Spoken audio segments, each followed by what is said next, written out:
Well, I thought it was great to have all the entities together and have our state legislative team here. I appreciate everyone being here. Unfortunately, the Department of Revenue was not here, which was the main reason that we were having this meeting. But overall, I think the thoughts of all 5 entities here in Roman Floyd County were heard, and hopefully we can go forward from there. No, we're not mad at the company. We don't even really want to know who the company is. What I'm asking is just an appeal to that company, because they are a part of Roman Floyd County, to think about the $1.3 million worth of interest. That will be a penalty to our taxpayers and our children here. They are entitled to the interest, but I'm asking them to please forego that interest in the interest of their city and county. Well, they have the opportunity right now. We know we live in a small city, a city and county. We know that eventually the name will probably come out. They have an opportunity right now to be a hero, or if they choose not to, they may become a pariah. We hope not, but that's their opportunity.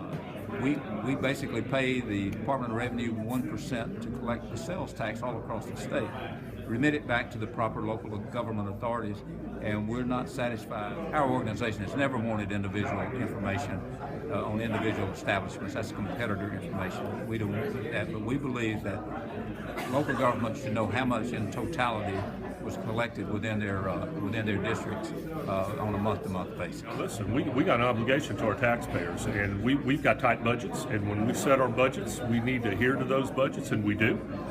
Anytime that you get news just on a Saturday afternoon that all of a sudden there's $1 million that in some tax implications that has gone on with the county, municipalities, and the school systems, there is a little bit of concern there, Tony, that we want to assure that our taxpayers and every dollar we receive drives down to those kids, and every bit of that is going towards those teachers and the kids.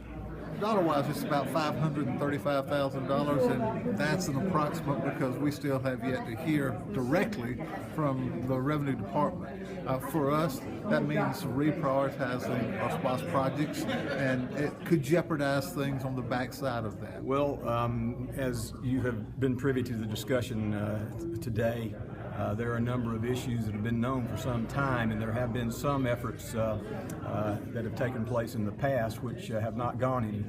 I think this may serve as a catalyst for us to revisit those particular issues. I have talked with a number of folks in our body that are concerned about this issue, so I think we will see some legislation. I'm willing to author it. I want to work with my other legislators, though, to make sure that we put together something that really addresses the issue. But the interest rate, of course, is one that seems to be out of line. This is something that goes back many years. Also, the openness issue is something that really needs to be addressed. We would certainly believe that counties and cities need to be able to access these files, and at least their chief financial officer be able to review them. First off, what did the DRR show today?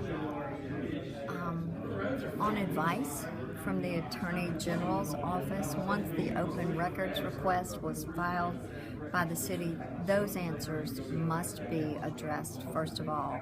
A conversation here would have meant answers that said we can't respond to that, we can't respond to that. It was my greatest hope that we could all be in the same room, but the dynamics of that open records request changed their ability to be here. But they are working very quickly to answer the questions and get that back to the city in a timely manner. I think we have to deal with existing law as it is, and it is a very unfortunate situation at this moment.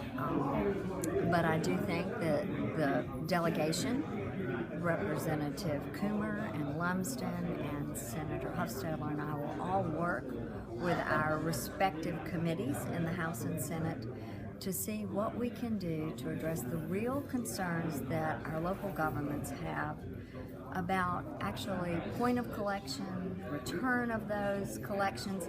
It has gone on for a very, very long time, and what we can do to build that trust and have some better technology, policy, and anything that might help add transparency to this process.